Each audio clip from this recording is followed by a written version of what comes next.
Hey everybody, it looks like we have reasons to stay indoors, so why don't we find some reasons to do science? So, why don't we light up this little blue LED?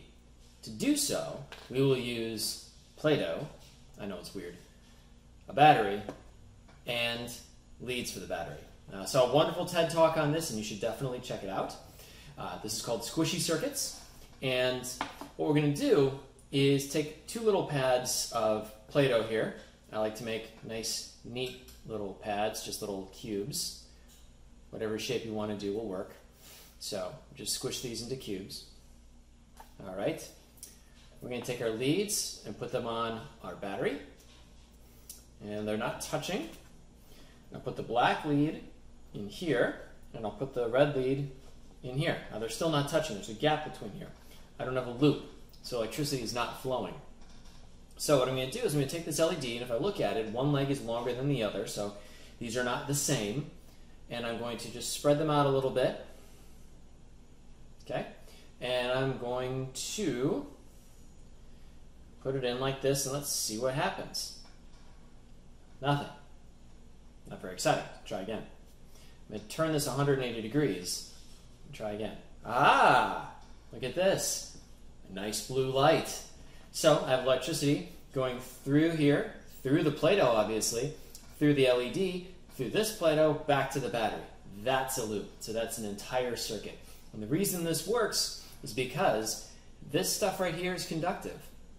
Now, I don't necessarily need the Play-Doh. I can just hook the wires up right to here, but that's going to be too much electricity going through the LED, and it's going to burn out real quick. So this has enough resistance to make it work pretty well. So that is one example of one kind of circuit. Let's see if we can do a couple others. So this is the LED, and you can see that one leg is longer than the other. This one here is longer, this one here is shorter. And as long as the long leg goes to the red wire, we'll have it light up, which is kind of what we're looking for.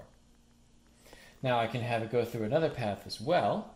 I've got a yellow one, and if I connect it here, now I've got two. So when electricity is coming out of here, it can go through both of these paths and then come back. And this is an example of a parallel circuit. If I was to take out, let's say, the blue one, the yellow keeps working. I put them both in, they both keep working. So it's a parallel circuit. I can make another kind of circuit with a third pad. So again, so long as my long one goes to red, I'll connect it to here. Blue's not lit up because I have not completed the circuit. And my long one will go towards the red side of things. And now it lights up. Now you notice it's not lighting as brightly because I'm having electricity come through here and do basically twice the work. It has to light up this LED and then this LED. And there'll be a limit to how many LEDs we can actually get it to light up. But I still have a loop going through. This is an example of a series circuit. So two different kinds of circuits you can make here with LEDs. I was able to get this large pack of LEDs from Amazon. You get a lot of LEDs in there.